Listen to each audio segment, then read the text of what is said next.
Wow, leading with accountability on one hand and love on the other hand. This was a very surprising talk and massive insights from Pär, who is very experienced in many different startup and corporate cultures, but also in international environments like Brazil and Sweden and the US and more. Leading with an open heart. This sounded amazing to me, and it will to you. Listen in. Good morning, Pär. Good morning. So, Good morning. Once again, good morning. Early morning. I wake up at 5, do my morning meditation, and then I'm off to the gym. And back home, wake up my wife and daughter, and then, we have breakfast and off to work. So, yeah, usually I'm at work at, not that early, but around 8 o'clock. Yeah. So meeting you at 8 o'clock isn't too bad for me because I have an early morning routine too, but it doesn't start at 5, it starts at 7. So making it here at 8 is no problem. Yeah, and you get a lot of things done, obviously, in the morning when day hasn't really grabbed onto you yet. You haven't received all of these things that you didn't really plan on doing the day before. So yeah, that's why I wasn't born that way. It was just a matter of applying, what was more efficient. Yeah. So it's great having you here this morning, Pär. I really appreciate it. And we actually met around the topic of longevity. So tell us about Pär. Who are you? What is your leadership experience in a nutshell? And why is it that you are passionate about longevity? All right. So I was born and raised in Sweden, but I've been living outside of Sweden for almost 20 years, on and off. The last 18 years, I never, I never went back really.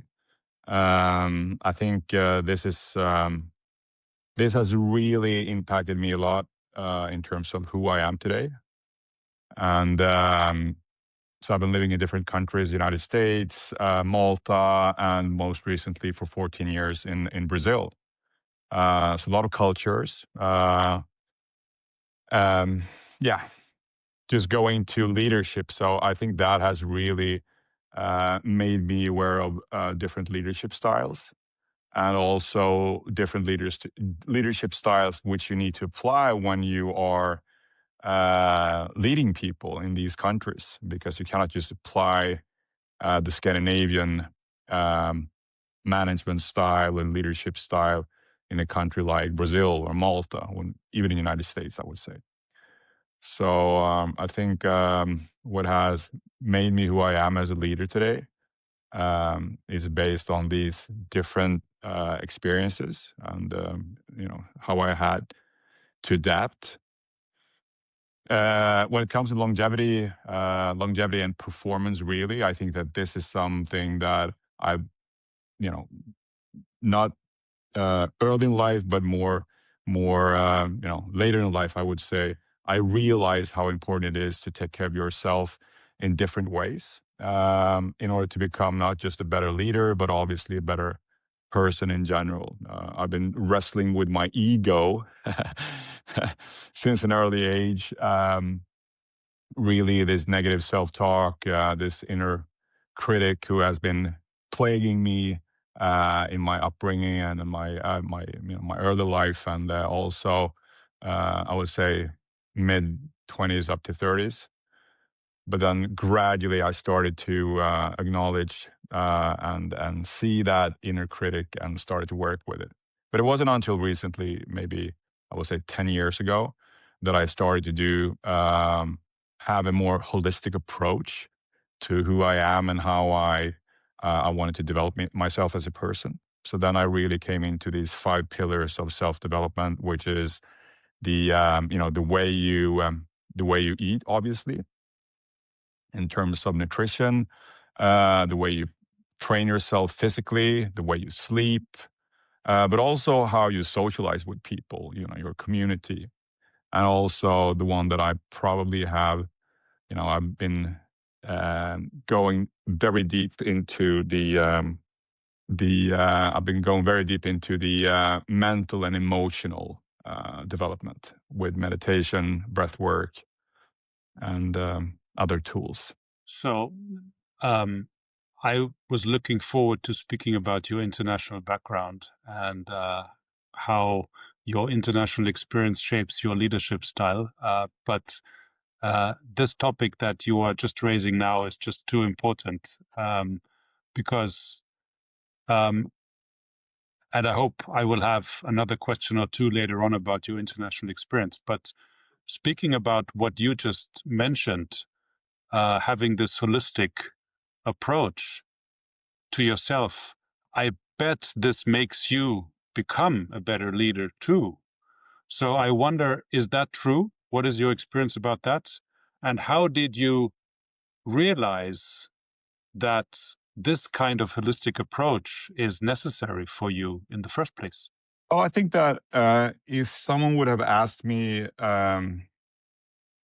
15, 20 years ago, and obviously way before that as well, you know, what is a good leader? What kind of characteristics would you mention a good leader to possess? I wouldn't answer the same way that I would do today. I think that a good leader is, and I think that a good person in general is a person that is that inspires, that incentivizes, and that empowers. Now, I think that these things are obviously something that we can do that as a parent, we can do that as a friend, as a sibling, as a colleague, but obviously it's crucial, in my opinion, to do that as a leader as well.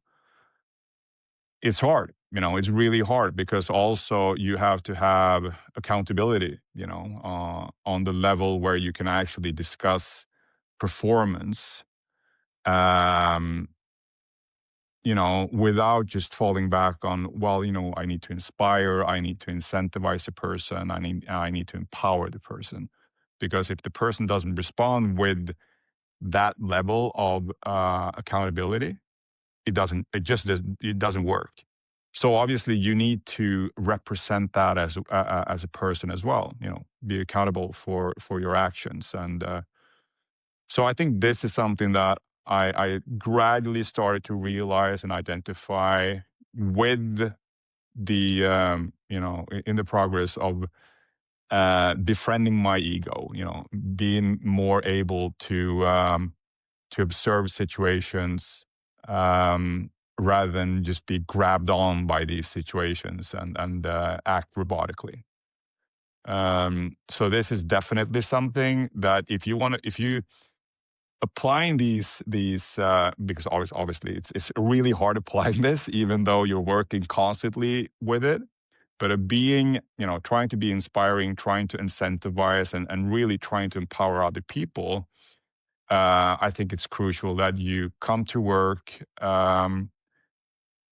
balanced, grounded as a person, and not don't bring your issues in life to the office space, and don't bring your issues in life when you're talking to people. You need to be able to ground yourself, and observe yourself, your emotions, and not just be robotic about everything. Now, I think both you and I know, and we have been working with uh, tons of leaders, which just they don't practice this at all. They don't have this idea. They lead by, um, they have a different way of leading. They enforce rather than empower. I would say, they dominate rather than inspire. They limit rather than incentivize. And I think those characteristics as a person are more fear-based than love-based. And I think that's maybe that's a bit gooey, that way of seeing it, but I really think that life is about two extremes. It's like, it's fear, that's one extreme, and then it's love, that's the other extreme. And love is, really when you're open to things, you're willing to, you want to listen, you want to learn, you acknowledge the fact that you're not, you're not perfect, you're fine with that. And no one is just like constantly in love mode. We can reach those moments in life when we can, really identify the, wow, I'm really open right now. But mostly, we're going back and forth. But I think that struggle is something that we should acknowledge, it exists, and we should try to be as much as possible um, in the love mode. And these 5 pillars are really helping you being there more often and being closer to love mode rather than fear mode. So that's why I'm so passionate about these 5 pillars. I love that. It's very powerful. And it also shows that as a leader, you are leading with your whole, body and mind and love. And in older days, when we grew up and we were speaking about leadership and we were being led and we developed into becoming a leader, I think what you just said was far off from being A, reality, Yeah. and B, the blueprint. And now that seems to be changing. And I love hearing it from you in your words. And let me try and find the twist, because we're already at the end of our little show. Short, crisp, but deep show. Again, this conversation proves we are speaking deep and deeply. I love it. So the twist to the international context and your experience. Does all of this matter? No way. Sorry. Does all of this matter independent of where you lead? Sweden, Brazil, US? Does it matter? Or does it apply the same to all cultures and countries? It does, most definitely. And I think that sometimes what is the difference between cultures is also the way you're able to implement this. Like I was saying, accountability is crucial here. So there's, and this is obviously individually, you know, uh, it's not only culturally, but it is very much based on your culture as well. I've been in cultures where there's low credibility and other cultures where you have high credibility or accountability. So sorry, accountability as a professional, but even as a person in different social roles as well. So I think that accountability is such a crucial thing to identify. What's the level of accountability here in our relationship? And then it's, if you have a high level of accountability in the roles that with which, that you have between you and a group or a person, then you can apply this better or worse.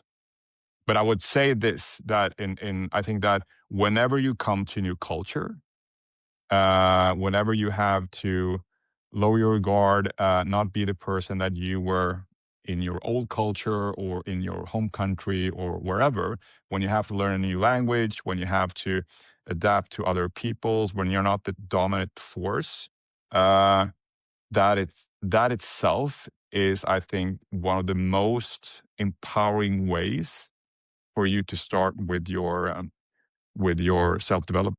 What I also love about what you just said is the contrast between hard facts or hard skills like accountability. That's something very rational, analytical, I would say. And on the other side, the open heart. And it was a wonderful conversation, Pär. There might be one thought in your mind you would like to add? I was just smiling and concurring, agreeing with what you said. So thanks again. Thank you. I appreciate it. It was wonderful content that you provided our listeners with. Thank you for saying that. And I wish me, and I wish all of us that we can lead with open hearts. That's how would I would probably close Thank you this so talk. much. Thank you, Pär.